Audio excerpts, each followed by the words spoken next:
Günter Mittag was the Secretary for the Economy for the ruling Communist Party in the German Democratic Republic. He is said to have been the gravedigger of the GDR, the man who was to blame for the financial mismanagement in the country. Who was this man, and what was his role in the demise of the GDR? Coming up.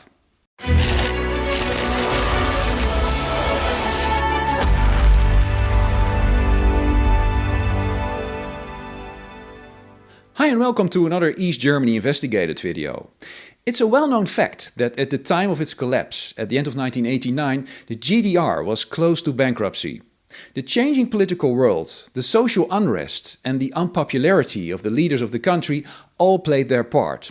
But it was the decades of financial mismanagement that was probably the main contributor to its downfall. Who was to blame for all this? Well, the first place to look is to see who was in charge of the economy, and for most of the country's existence that was Günter Mittag. He was the ruling party's secretary for the economy from 1962 till 1989, except between 1973 and 76. Let's have a more detailed look at this man. But before we do, I'd like to thank you for all your support to this channel. Special thanks to those of you who have shown your support by making a super thanks donation. Keep watching, keep liking and subscribing. Günter Mittag was born on the 6th of October 1926 in Stettin. Stettin nowadays is part of Poland, but until 1945 it was part of Germany. He made his career in the railways and as an active member of the Socialist Unity Party, the SED, since it was founded in 1946, in 1951 he was appointed as full-time employee of its governing Central Committee. In 1958 he obtained his doctorate with his thesis Die Überlegenheit der sozialistischen Organisation und Leitung im Eisenbahnwesen der DDR gegenüber dem kapitalistischen Eisenbahnwesen. The superiority of socialist organization and management of railways of the GDR compared with the capitalist railways. In the same year he took up the post of Secretary of the Economic Commission, directly reporting to the Politburo, and 3 years later, in 1961, he became the Deputy Chairman of the People's Economic Council, the Volkswirtschaftsrat. He became a member of the Central Committee, the ZK, in 1962. In 1963 he became a member of Parliament, the Volkskammer, and of the Council of Ministers, which on paper was the highest executive governing body of the country. If you want to know more about the East German government structure, then feel free to check out this video. I'll also leave a link at the end and in the description below so that you can continue watching this video now. Together with some of the SED top economists, Günter Mittag started working on the new economic system, the Neues Ökonomisches System, which, with the support of the party leader Walter Ulbricht, was set up to improve the existing planned economy, the system as it had been copied from the Soviet Union. After a few years, the program proved to work quite well, but it was unpopular amongst the SED leadership because it involved a degree of decentralization that diluted their power. When Erich Honecker came to power in 1971, he was against anything connected with his predecessor Ulbricht, and he stopped the reforms. During the 8th SED Party Congress, the Parteitag, in the same year, the command economy was set in stone. That point in time is often seen as the starting point of the downward spiral of the demise of the GDR in 1989. Although Mittag had been a close assistant of Ulbricht, he managed to survive under Honecker by just making a U-turn and avoiding saying anything positive about his former boss. But this didn't help him. Most probably, Mittag's ideas didn't fit Honecker's vision to give the East German population slightly better living conditions by boosting the country's levels of consumption. However, it was this policy that led to a growing indebtedness to the West. In 1973, Werner Krolikowski, the SED party boss of the Dresden district, was promoted to Secretary of the Economy, while Mittag was sidelined in his role of Deputy Chairman of the Council of Ministers. But Krolikowski turned out not to be the right man, and after 3 years, Mittag came back, which was a shock to his employees because to many of them he was far from popular as a boss. In the same year, 1976, Mittag became the chair of the newly founded, or rather re-established, Economic Commission, the Wirtschaftskommission. This commission was intended as an advisory body to the Politburo without decision-making powers of its own. It was meant to give advice about strategic questions, but not to get involved in the nitty-gritty of running the economy and meeting the plan. But Mittag, however, did exactly that, ignoring the Council of Ministers. His way of working would be to use the work of the Commission to create draft resolutions for the Politburo and the government, without informing the Commission. Often he would tweak the work of the Commission towards his own opinion and sometimes even gave direct orders to the minister involved. Research done after Mittag's removal from power showed that this actually happened in around 2/3 of all the cases. Meetings of the Economic Commission, especially in the last years of the GDR, were events that were dominated by a culture of fear. Mittag would interrupt, abuse and even swear at ministers. Mittag always wanted to know everything in detail, and he would condemn any employee that was not able to present him with the facts immediately. He would often harass, insult and denigrate people. After Honecker had criticized this behavior, he changed it, but not for the better. Now, instead of shouting at people, he started wounding them with sarcasm, which they found worse than before. Mittag was a man who wanted to stay in control. Even for small things, Mittag's approval was needed. Another characteristic of the East German Central Command economy, Kommandowirtschaft, was the increasingly high level at which decisions were made. As an example, the Minister of Materialwirtschaft, Materials Management, in the 70s was authorized to make orders up to a total value of 60 million mark. By the 80s, he wasn't allowed to order anything by himself and he had to file a request for everything. Mittag made sure that data was dressed up, manipulated or simply falsified. One example was the statistics on the use of robots in the East German industry. As this indicated the level of automation of the country, Mittag naturally wanted this figure to be as high as possible. The definition of a robot was therefore simplified to something that turns on its own axis. The official propaganda demanded constant reports of successes, and the only way to do it was to fiddle the figures. Each year, the increase in national income was announced.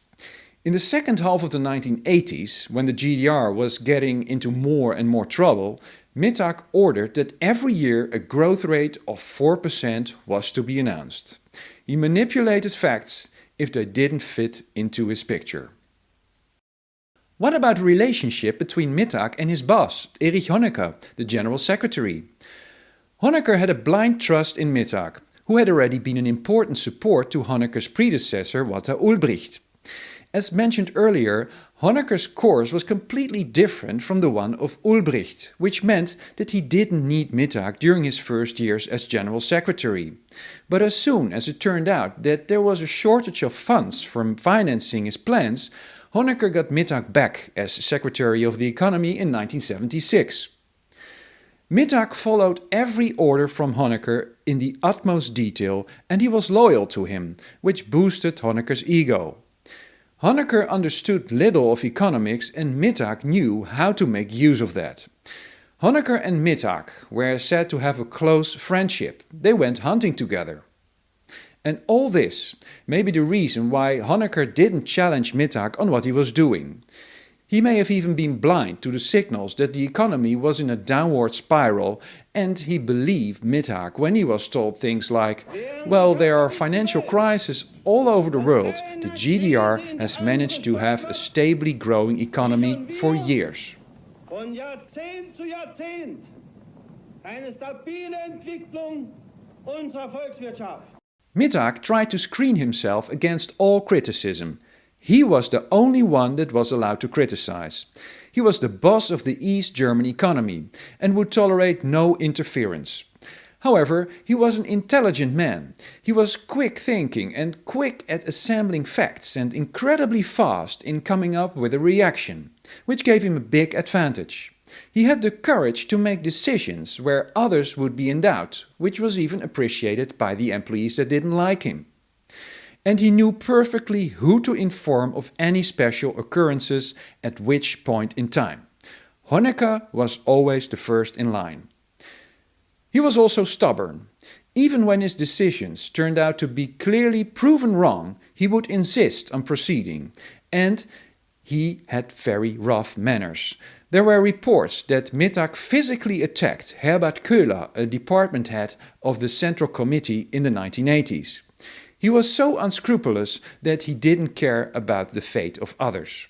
He was obsessed by his drive to rank as the second most powerful man of the GDR and possibly someday even become the number one.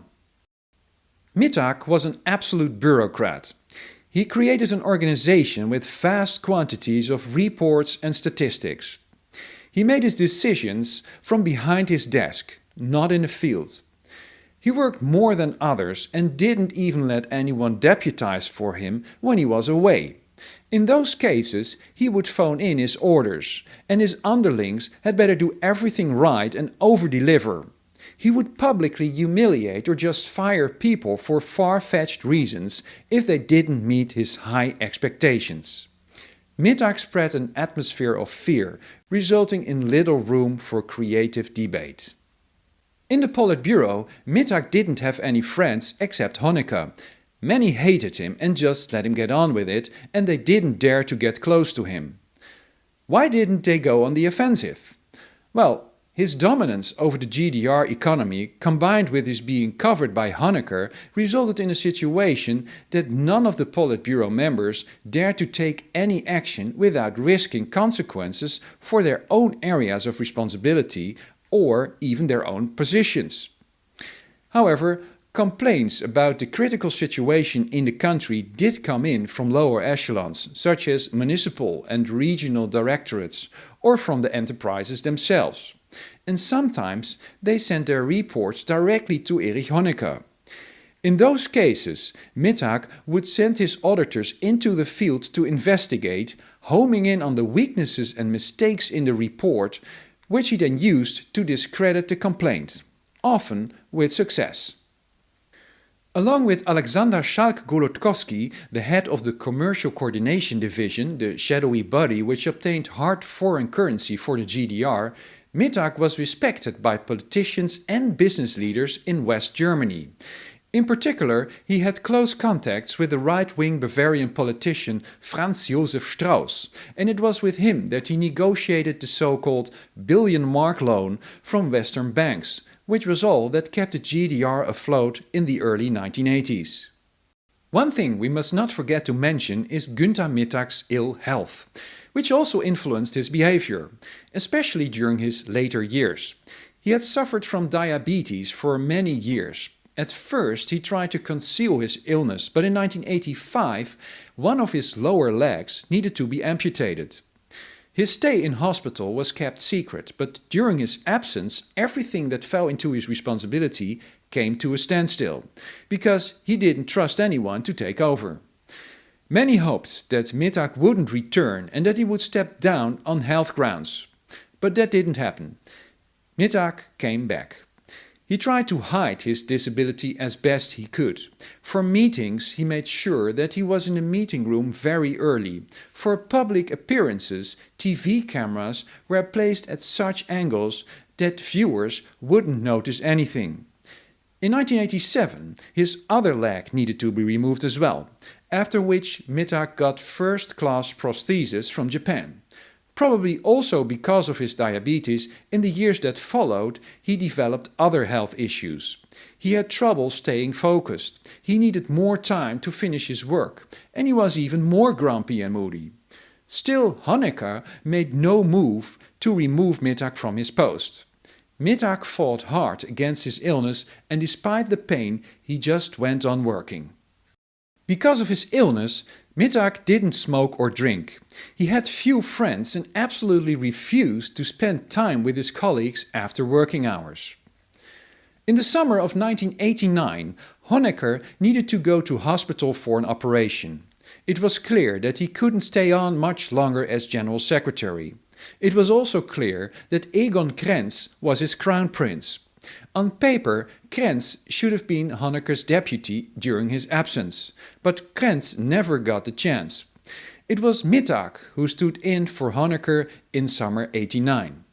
This resulted in confusion, not only amongst the leaders of the party, but within the whole party. When thousands of people started leaving the country, Mittag didn't inform the party and he didn't give an official statement, despite a request from the Politburo.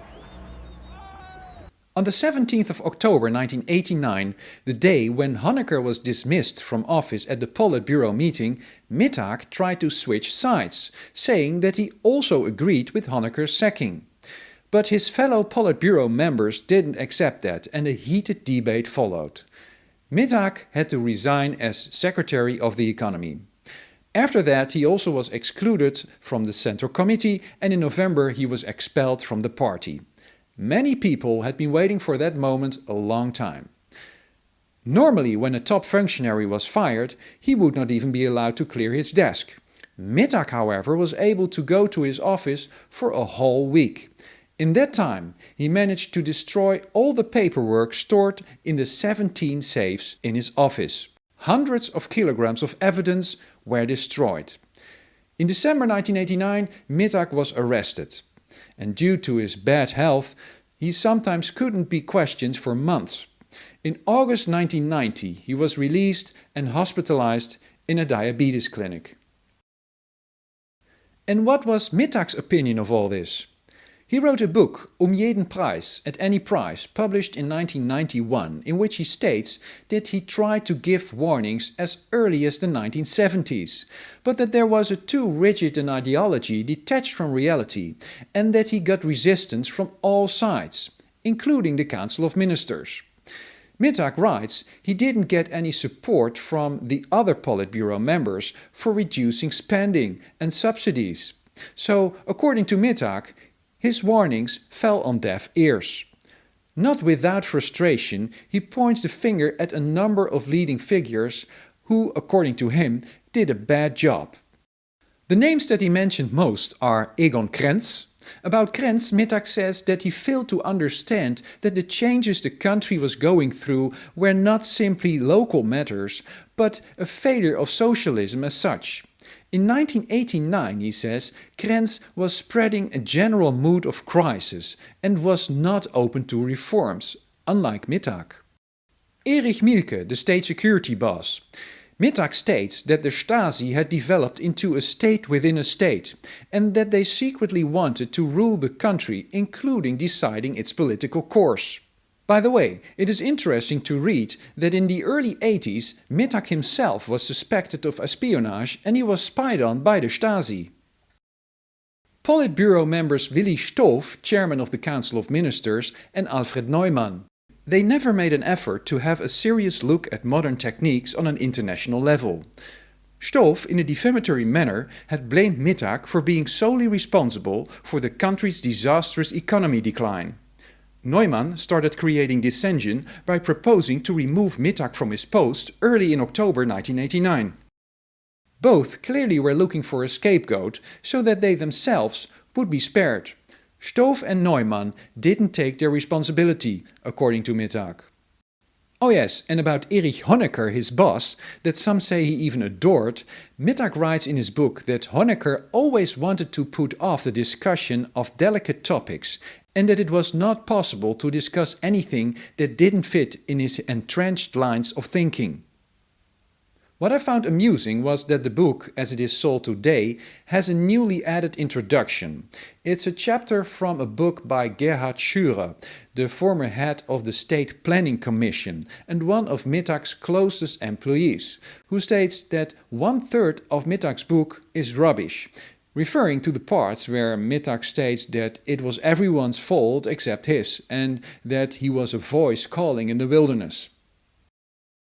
In 1991, it turned out that at the beginning of the 1980s, Mittag had ordered Alexander Schall-Golodkowski of the Commercial Coordination Division to look for a piece of land for his 2 daughters to live and where he would join them after retiring. A nice spot was found in Schildau, Potsdam, and 3 homes of 150 square meters each with a total value of 5 million GDR marks were built. Of course, using high-quality Western building materials. For comparison, for the same money, 40 regular homes could have been built. In 1982 his daughters moved in. The construction workers were told that they were building for the Protestant church. During his interrogations, Mittag claimed that he didn't know about these houses and that his daughters obtained their homes via the normal channels. He was declared unfit to stand trial and so no actual trial took place. Mittag died on the 18th of March 1994. Günter Mittag significantly contributed to destroying the economy of the GDR. A gravedigger of the GDR? Yes, but certainly not the only culprit. Erich Honecker and the Politburo continually let him proceed and therefore share the blame, along with a long list of other SED party functionaries.